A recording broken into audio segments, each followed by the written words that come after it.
Hello and welcome to today's topic, which is about United States Census records. My name is Robert Cruitt. I am the Vice President of the West Texas Genealogical Society located in Abilene, Texas. I'll also be briefly discussing with the census records state censuses as well. So let's dive in and begin learning.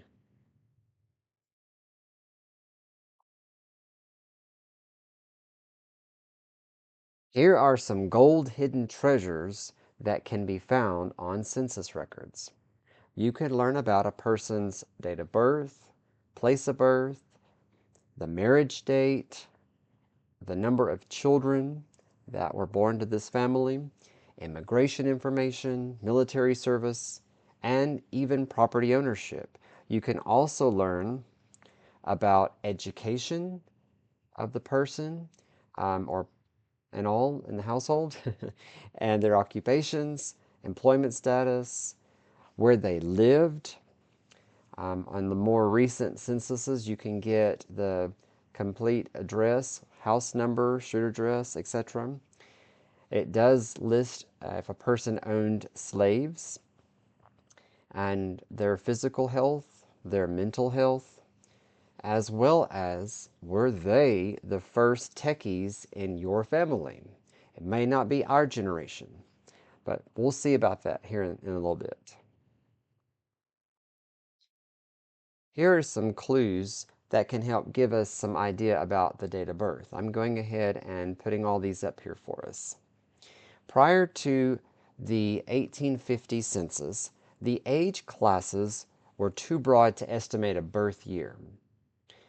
And in 1840 census records, it gives us the age of someone who served during the Revolutionary War, who was a pensioner, which is very cool. That was a new fact I didn't know about. 1850 to 1950, censuses list the person's age. It gives the year of birth, which can be estimated by subtracting the age from the census year. So give or take plus or minus 2 years, but it could be more. 1870 to 1880, census lists the person's birth month if they were born within the year from June the 1st of the previous year till May 31st of the census year. Very important. 1900 census. This lists the person's month and year of birth as well as the age, but I do want to caution everyone that there is no guarantee that this is correct. But it's a starting point if you are not able to locate a birth record or if you just don't know the estimated age of the person or even the possible month of birth. Some censuses list partial ages indicating the age in months, such as 3/12 or 3 months.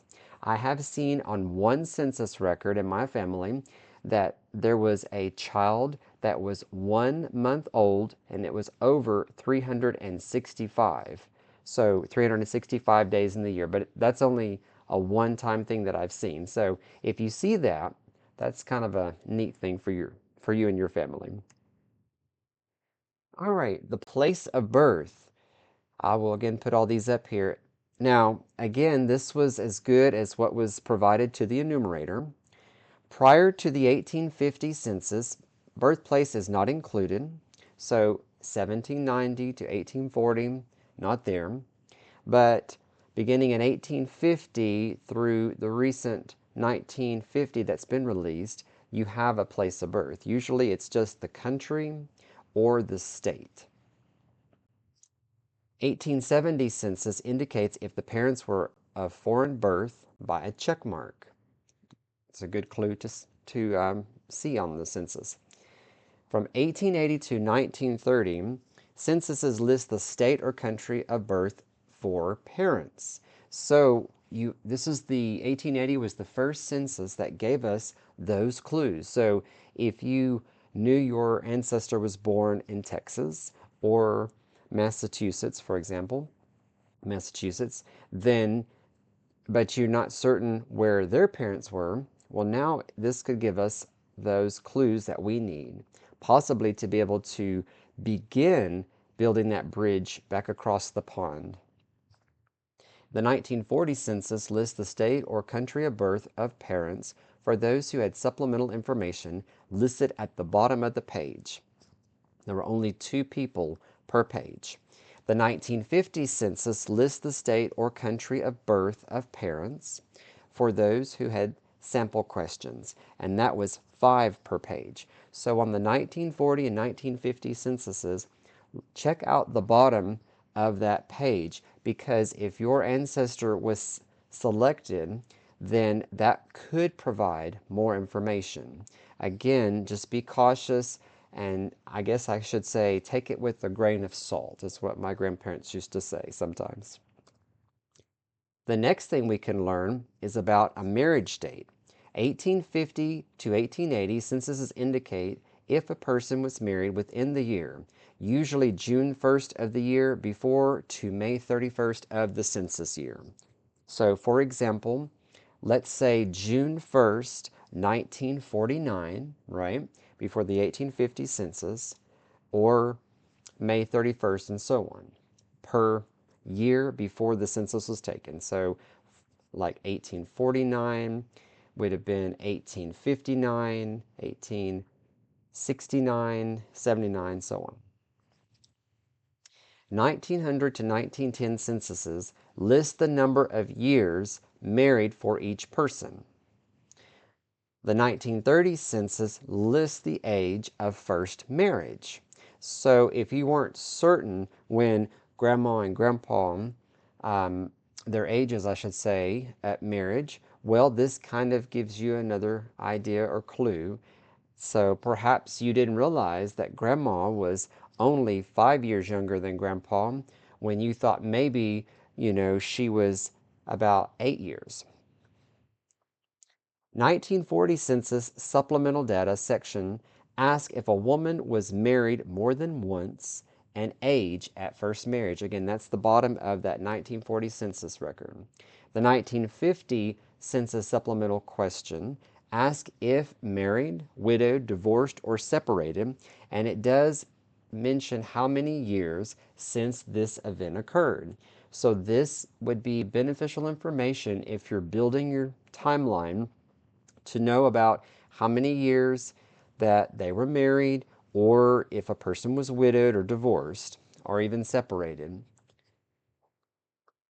The next thing we can learn about is the number of children in the family.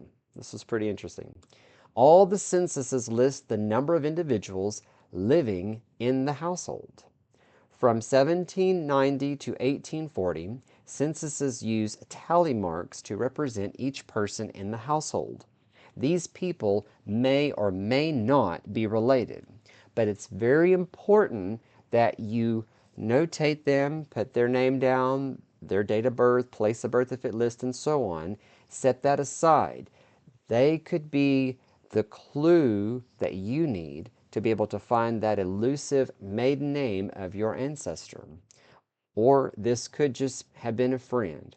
They are part of that clustering community, the fan club, friends, associates, neighbors. Keep all that in mind. 1850 to 1870 censuses list people living in a household but not their relationships. So again, be cautious. Perhaps you have great great grandpa and grandma living and you've got 15 people in this house. Perhaps only 4 of those are their children and the other remaining are just friends, or maybe they are just their laborers that worked on the farm, or they helped to keep the house.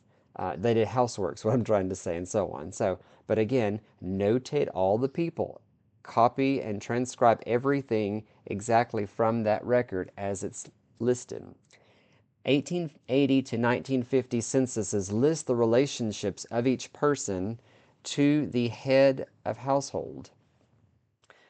And that's important because now in 1880 we know who those people from maybe that 1850 or 1860 census are in the household with great great great grandma and grandpa, for example. The 1900-1910 censuses list how many children were born to the mother and how many are still living. This is helpful in finding unknown children who may have died between the censuses. So let's say that grandma had 10 children total, but only 5 are living. So that would between, and you can take those children in the census and write out their years and get an idea of how many years apart each of those children that are living in the household are. And then you can write down and add 5 more blank spaces for unknown children. And then as you work your way backwards in the censuses, then there is a possibility that you can learn more about them. 1940 Census supplemental data list total number of children born. The 1950 Census supplemental question asks if female and ever married, how many children has she ever born? But they did not count the stillbirths. So again, this doesn't give you the definite number of children that this ancestor may have had. Now, this is immigration information on this timeline. It's very important for all of us who have those elusive ancestors. Now, I'm sure your ancestors were just as honest as mine were when they explained to the enumerator, I arrived in this year. I was naturalized in this year, and so on. Or I have filed my papers in this year, etc. So just a little humorous thing there to say. But this is very important because on all of these census years, it provides different information. Between 1820 and 1830, we have the census list number of individuals in a household who were of foreign birth and not a naturalized citizen.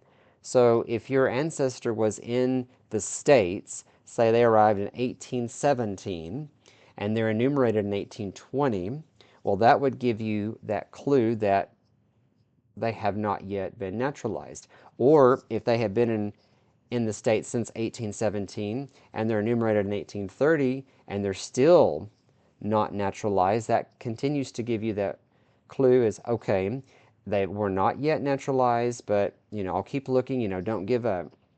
Because perhaps later you determine, I should say, that they were.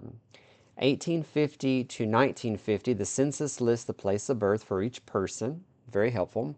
In 1870, we have the census that has a column for male citizens of the U.S. of 21 years of age and upwards. If the person was of foreign birth and this column is checked, he would have been naturalized prior to 1870, or she. In 1880 to 1930, the census lists the place of birth for the parents. Now, most of the time, it's just the country. Like if a person was born in Ireland, the parents were born Ireland, Ireland. And so, there's only a few cities in Ireland that we have to, scope around and see which one they come from, right? But again, jokingly there, saying that. But it's important that, again, if you're crossing the pond, you have to know the specific parish, the township where they were from, and so on, to be able to know exactly where the ancestor immigrated from. 1900 to 1930, the census lists person's year of immigration. Again, take those with a grain of salt because sometimes they were true and sometimes they weren't. And they may have been off by a year or two. So just remember that. Okay. Whoops, I'm sorry. There we go. So continuing with our immigration information, from 1900 to 1940, we have census that lists the person's naturalization status. They would be alien, first papers, or naturalized, ALPA or NA. Important to again follow, giving us those breadcrumbs as we continue looking through the records. 1900 census, it lists the number of years they have been residing in the United States. So more clues.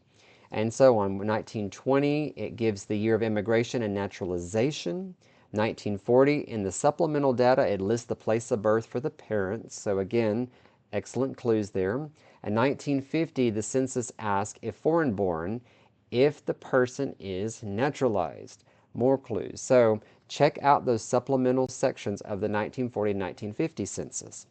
Now on the bottom corner, I have a note there I'd like to draw your attention to. The Expatriation Act, I believe I said that correctly, of 1907, and then later it was repealed, by the Cable Act of 1922. Well, basically this act in 1907 came into effect when a lady who was of U.S. born citizen, natural born, when she would marry someone who was an alien. And when she did this, she lost her U.S. citizenship. It didn't matter if she had been, say, 15 years old or 35 years old or even 50. If she did, then automatically she would lose this citizenship. Thankfully, in 1922, this stopped, and so all ladies were able to resume their natural born citizenship. Now, if a lady lost her citizenship, she had to apply to be naturalized just like her husband. So let's say between 1907 and 1922, the husband goes and applies. She would also have to do the same as well. So I'm sure that was quite confusing to the government when they were trying to look at all these records, and they're like, whoa, you were born in Iowa.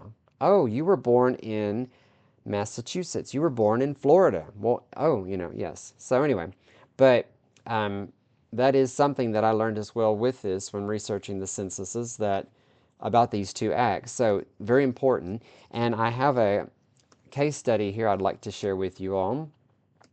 This is the family, the Gleasons, who are my wife's great-great-grandparents, and they were living in Kiowa County, Oklahoma, in Dill Township. And this is the 1920 United States Federal Census population. They were at home with their two youngest children, Ada and Earl. And William was born in Ireland as well as his parents, and his wife Cora was born in Iowa. Okay, well, on this census, when the numerator would come around asking for proof of the citizenship for the person that was born wherever, Ireland, England, Canada, Mexico, etc., and they were unable to prove their their naturalization, well, they were considered aliens. So Cora lost her citizenship for only about 2 years, but still. And this was kind of interesting to me and a shock, because it was like I had seen the AL and kind of smudged out on the column under citizenship. I knew that he was born in Ireland and she was born in Iowa. And anyway, we began to research and then learned about these acts that were passed. And sadly, she did lose it. However, after 1922, she was able to regain her citizenship. And she's listed in the 1930 census as being a naturalized citizen, a natural born citizen, excuse me. And it's funny because William lists himself as a naturalized citizen, and he had done that in also the 1900 census and the 1910. At this time, we're still digging through courthouses and all sorts of records to determine for sure when he arrived. And did you naturalize William? It could have been through his father, but again, there's no evidence, no records as of yet, but we're not giving up. But anyway, I wanted to share this case study with you to show that, unfortunately, things like this did happen. But it was good in the end. All right, military service is another thing we can learn from the census records. And so in 1840 censuses, as I've mentioned, it says it indicates if an individual was a pensioner of the Revolutionary War or other military service and gives the name and age. The 1910 census indicates if they were a survivor of the Union or Confederate Army or Navy with the initials UA, CA, and UN or CN, which was the Union Navy or Confederate Navy. Often these columns are overwritten with numbers like 2-1-0-0. These are notes for statistical analysis and do not have any meaning for military status. These will lead you to, from the census, to your military ancestors' records, where you can find them whether they're in a courthouse archive or online.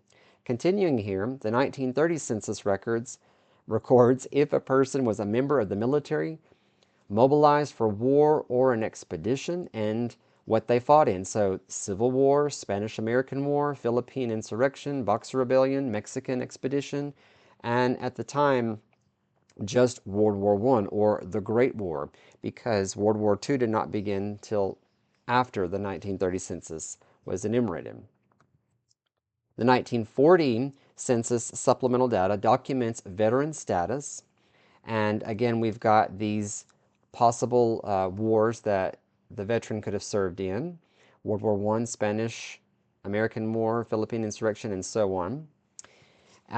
Note that if you have the letter R, it's noted that that was a peacetime service, and OT, any other services that the veteran may have done. The 1940 census supplemental data also ask if a person was a child of a veteran. So, if you didn't know that great-great-grandpa might have served during the Mexican-American War, and it wasn't until this census came out and you saw their child listed and they were one of the ones selected for the supplemental data section and they were, well, that's your clue there to go, oh, so I have his name and okay, so I wonder which war. And so you can go back and using his age estimate about which of the war or wars he could have served in.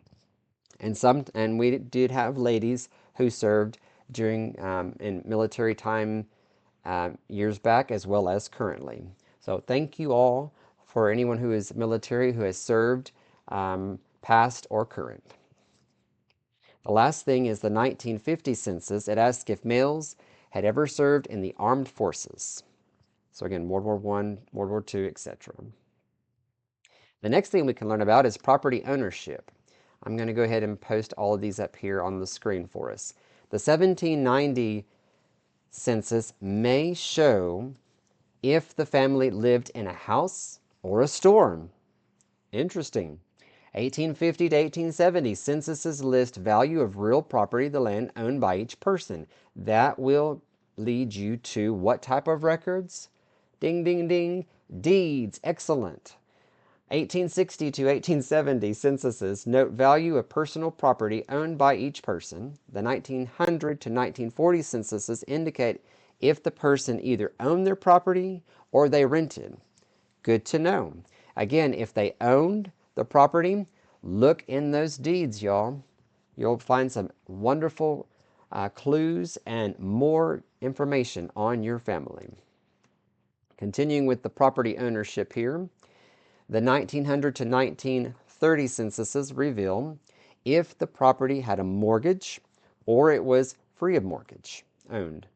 1930 to 1940 censuses provide the value of the property if owned or the monthly rent. 1900 to 1910, 1930 to 1950 censuses identifies if they lived in a house or if they lived on a farm. Between 1900 and 1950 censuses on those, the 1900-1950 censuses, they have a column for farm schedules. The farm schedule or agricultural census is a non-population census that provides detailed information on farm production in the previous year. I can't read.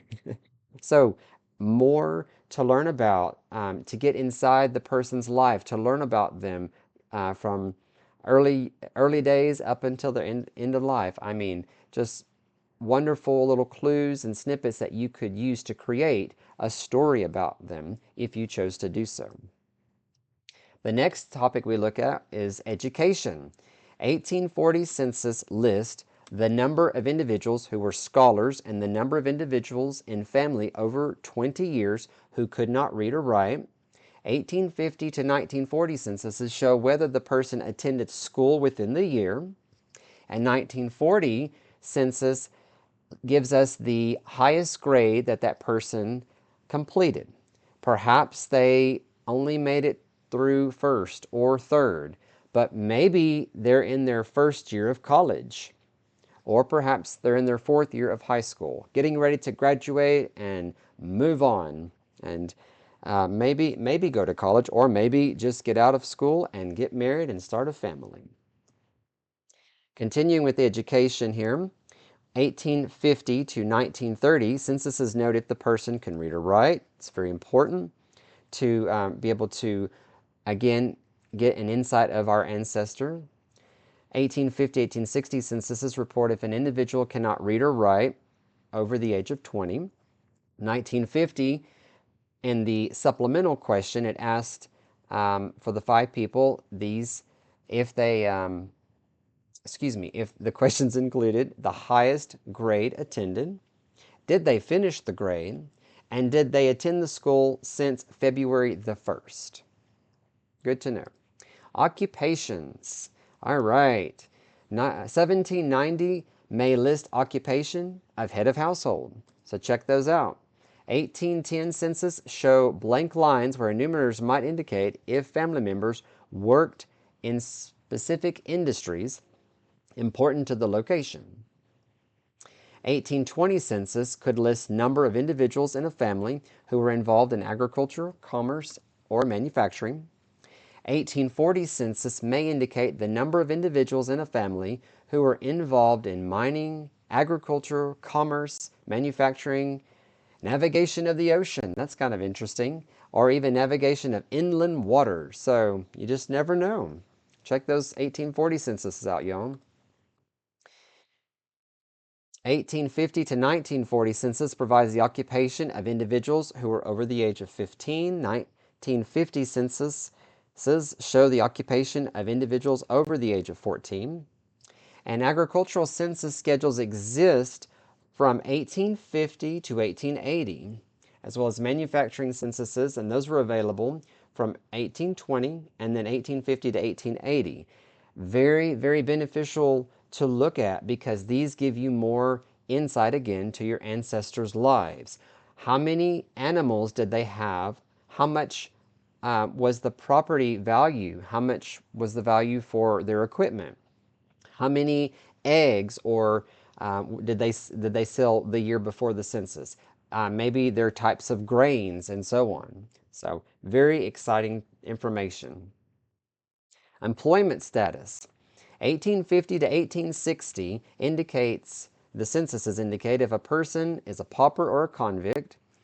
1880 to 1900 censuses list number of months unemployed. 1910 and 1940 provide the number of weeks of unemployed. The 1930 documents if a person was unemployed. 1940 census notes if the individual was employed by government work, for example, the WPA. The 1920 and 1940 censuses show if a person was an employee or an employer. Good to know. Maybe your ancestor was an employer of a grocery store or another business. 1940 census lists number of weeks worked, average hours per week, and the annual income for 1939. Interesting facts about them. 1950 census asks employment status and how many hours they worked in the last week. Were they unemployed?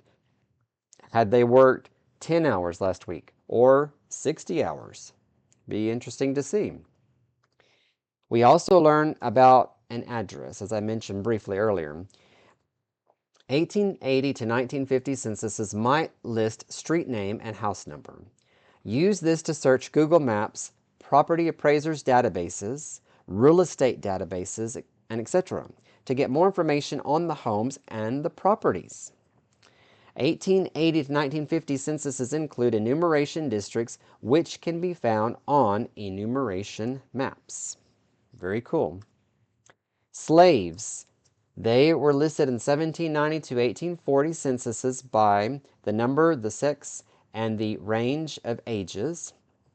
1850 to 1860 censuses contain separate slave schedules that would list the person's sex and age only, and of course the slave owner.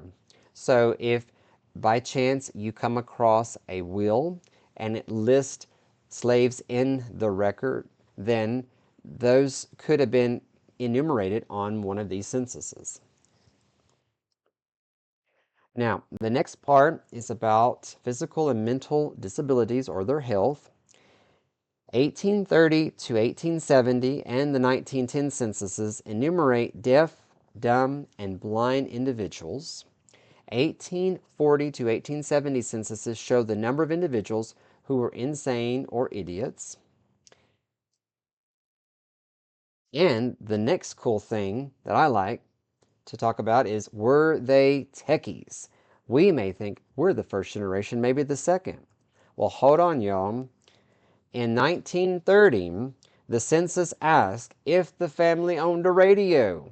Check it out. It's either a yes or no question. And I have a few in my family that owned and some that didn't. So I suppose I'm not the first techie in my family. Oh well, that's okay. So now, this is from the National Archives website. It just explains that every 72 years that a census is released, and that our next one in 1960 will be released on April 1st of 2032. So we can get our calendar countdown going for that, I suppose. And the understanding is that at the time when they created this law, that the average person lived to be about 72 years old. So they were thinking, okay, we'll just go ahead and release it every 72 years. That's with United States censuses. If you are looking in other countries that might take census records, research and see when they allow their records to be open to the public. So this is very interesting. Now, I want you all to make sure that you dig smarter and not harder. So I'm going to give you a few tips here. You want to start with the most recent census and work your way backwards. So the most recent is the 1950. Were you on that 1950 census? Were your parents? Was it your grandparents? Whoever it was, start with that one and then go back every 10 years. Now, the 1890 census, we'll talk about this in a minute, most of it is not available because it was sadly damaged and destroyed by fire and water. And so you would have that 1900 to 1880 year gap, so 20 years, but still just work your way from the present to going backwards to the past. Identify your known family members that were present during the census. Know who you're looking for in the family. And it's always a good idea to know about the possible location and approximate birth years of the family. If you're uncertain of the ages, that's okay. And even if you're uncertain about the county, let's say in the state of Alabama, that they may have lived in, that's okay too. Just do a broad search for the whole state of Alabama for, let's say, 1950. And make sure that you use different spellings for the surname, first name, and sometimes they could have switched and put the last name first and the first name in the last name field. So just, play around with that and don't give up. For those overseas researchers, it might be helpful to begin your research with the first U.S. Census. The immigrant arrived excuse me, that the immigrant person would appear in and work forward. So, for example, for my wife's great great grandfather, William Gleason, um, we began with 1900 to start with and worked all the way to 1930, and he passed away in 1931. So we believe we found him in the 1880 census, but we're not 100% sure on that. Again, we've got that 10-year gap. He says that he may have arrived this year or that year. There's a lot of, unresolved, not knowing, I guess we can say, of information. But again, we are continuing our research and not giving up. But again, just work from the estimated year of when they would have arrived and come forward. So if they arrived in 1908, begin in 1910 and come to 1950, and so on. Okay, if you can't find them, some 1800 and 1810 censuses are arranged in close alphabetical order. I learned this when I was putting this together. I thought this is so cool. The alphabetical order may be approximate. So again, you might have, let's say, if you're in the letter S's, you might start with, say, like the surname Sears, and then the next line you've got Stevens, and then the next line you might have Saint, for example. So it's not like an index in some of the books, for example, that if we go and we flip to the back and we go and we're looking, okay, here are the S's, and so you go and those are put in order, right? But on the censuses, they weren't. So you've got to comb through all of the S's. So, or whatever the surname begins with, page by page, and take your time. And if you find them, then look on the back of the census record and see if they were a Revolutionary War veteran, because they would be listed as receiving a pension and or the widow. Spellings may not be correct, so again, look for something that sounds like the name that you're searching for. The first and last name may be transposed, so sometimes, switch that up. Try searching only for the last name in the area you believe they lived in with various spellings. Again, spelling may vary, and it depended on who provided that information. Was it the next door neighbor? Was it Aunt Susie? And she just couldn't remember anything really, but she was doing her best. There are some instances which I think are really cool, is that where if enumerators would come around, the people would gather, a person would go get the, like, say, the family Bible, and they could go through that. And I wonder about some of my ancestors. Is that how they provided information, or did they just, do their best to, estimate the ages, or was it the neighbors or someone who thought, well, I think they were from this place or that place. So again, you just kind of play around with the places and ages and names. Expand your search to the neighboring counties, then the states. So if you think, okay, I've searched in Alabama, all of the counties. Okay, well, I'm not finding them. Or Virginia. Okay, well, move to your states that neighbor it. You know, that's an idea. Or if you know the county and you can't find it, then expand it to the surrounding counties, the neighboring. Then go to those, those neighboring counties, and so on. Hope that makes a little sense and not too confusing. Use image tools to improve visibility. So different websites like Ancestry.com and Family Search, for example, and even on Fold3, I've seen different records for different people are scanned, and the image may be better on one website versus the other. So visit multiple genealogical sites and see what you can find as far as the image goes. Like, is it better on Ancestry? Or wait, Family Search, wow, that looks so good. I can read that clearer. Use those methods as well.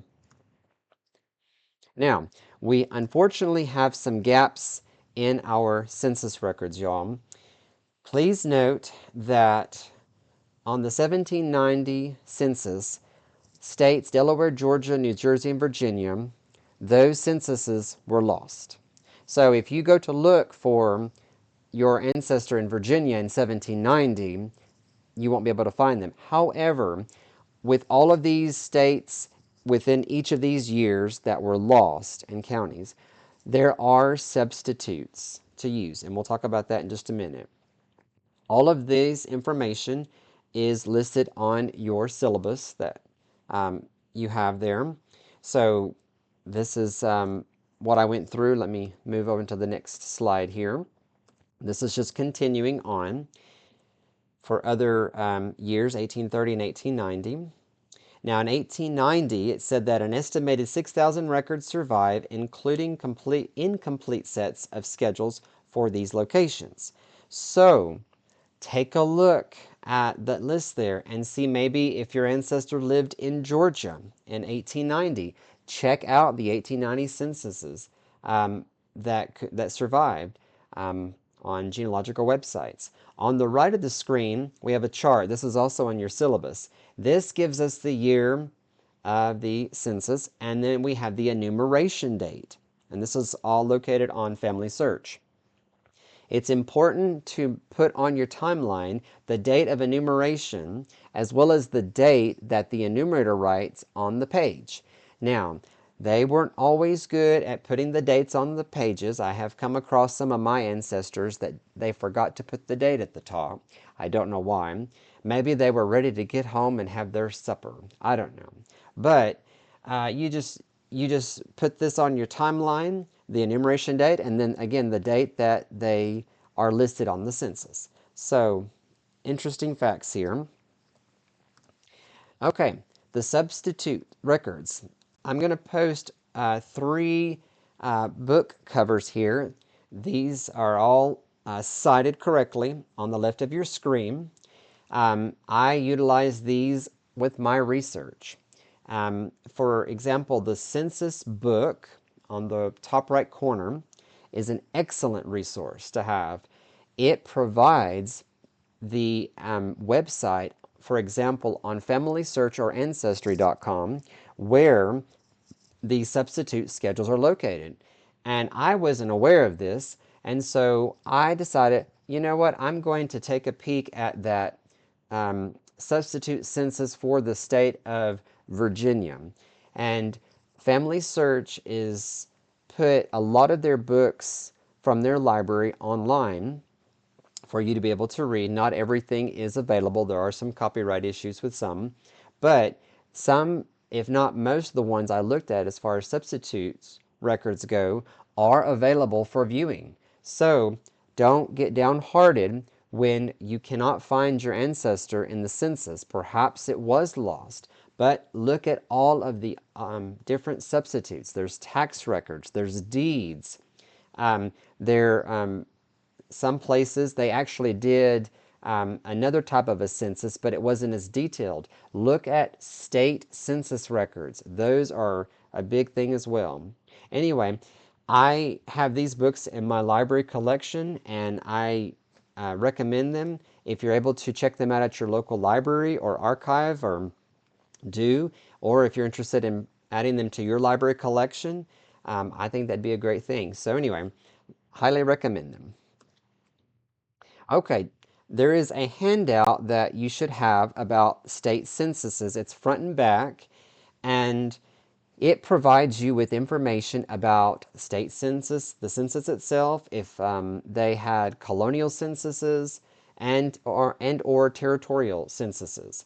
So check all of those out. Do your research. Most of those, if not all, are available through the National Archives, as well as some of them are available on Ancestry.com and Family Search and other genealogical websites.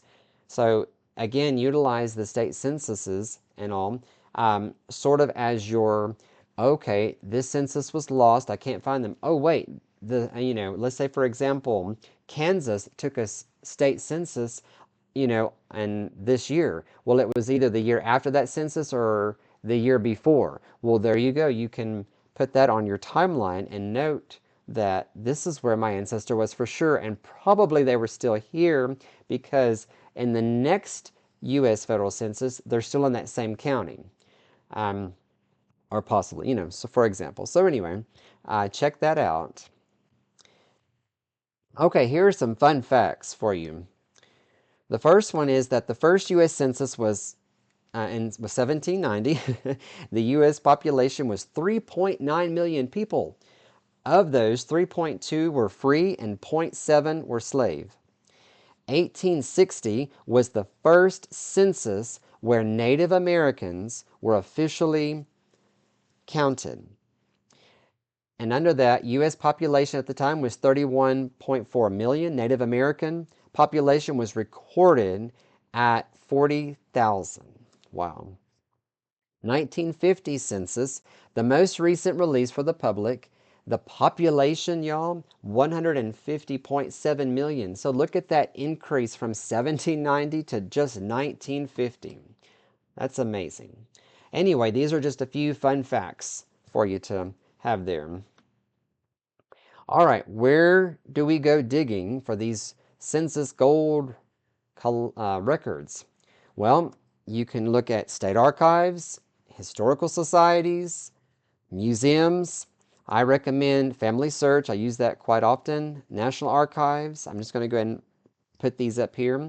All these websites, Internet Archive, and so on. Check them out. These are on your syllabus that you have.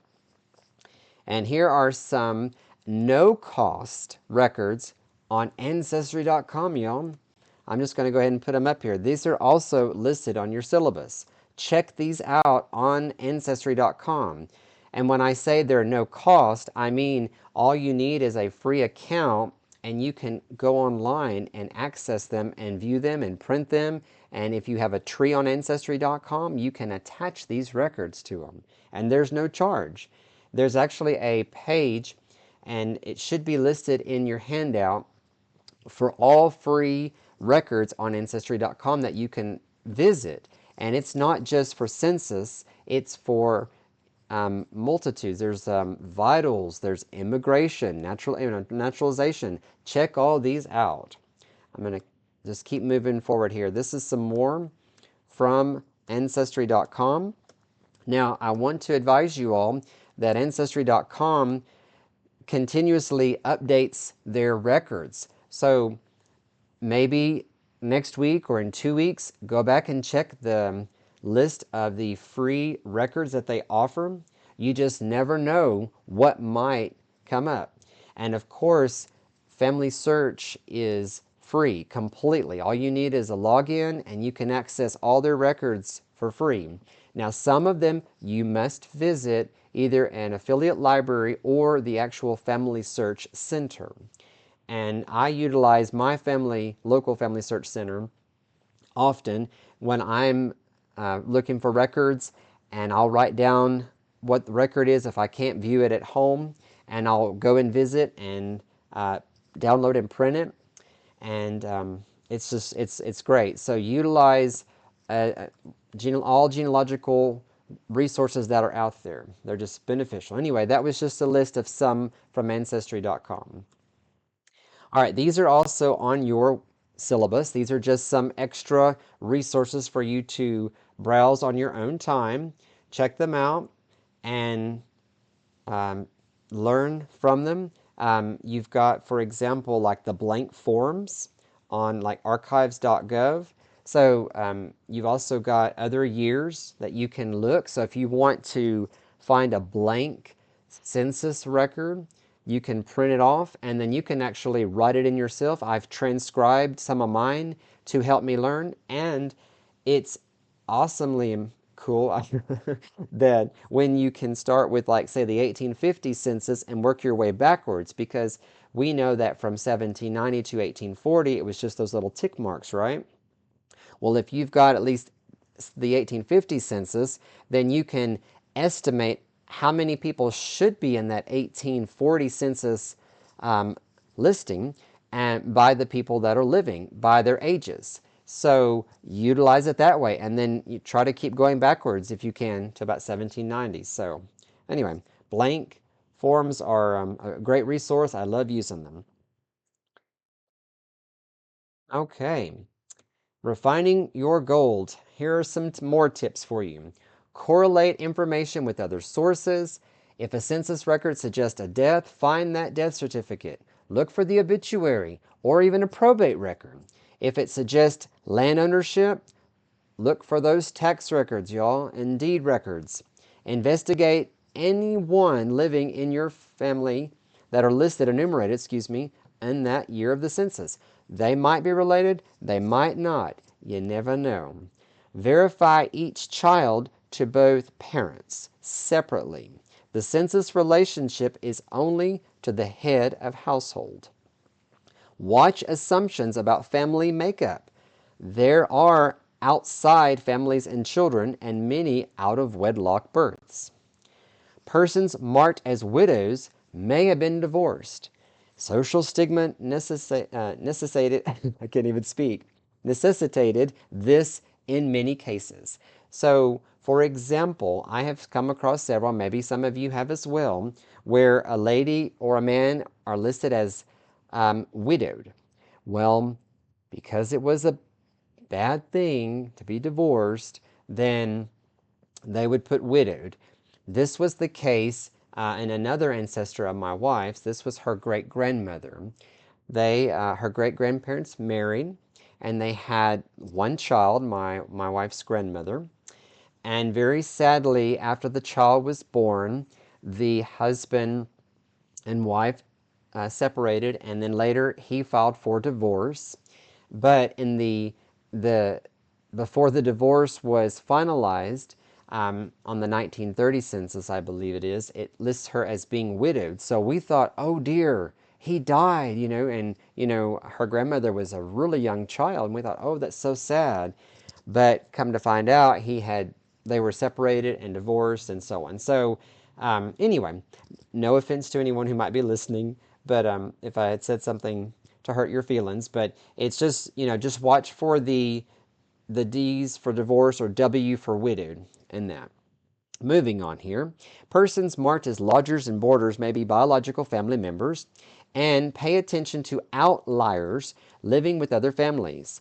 By outliers, I mean those people who are unrelated to the family and whose household they appear. They might be workers like farm laborers, but they could be long-lost cousins.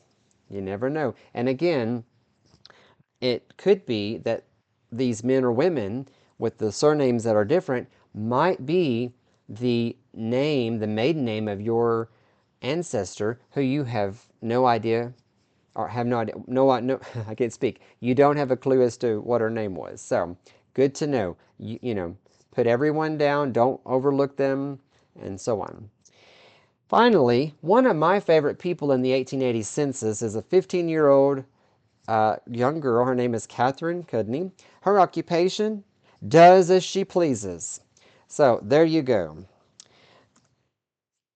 Well, that concludes the presentation. I have included my contact information on the syllabus. If you have any questions, please feel free to use any of those that are listed there. I will be posting this hopefully on my YouTube channel as well, so you may put any comments or questions in that section as well. I appreciate this opportunity to be able to speak, and thank you so much. I hope it's been very informative. Y'all have a great day.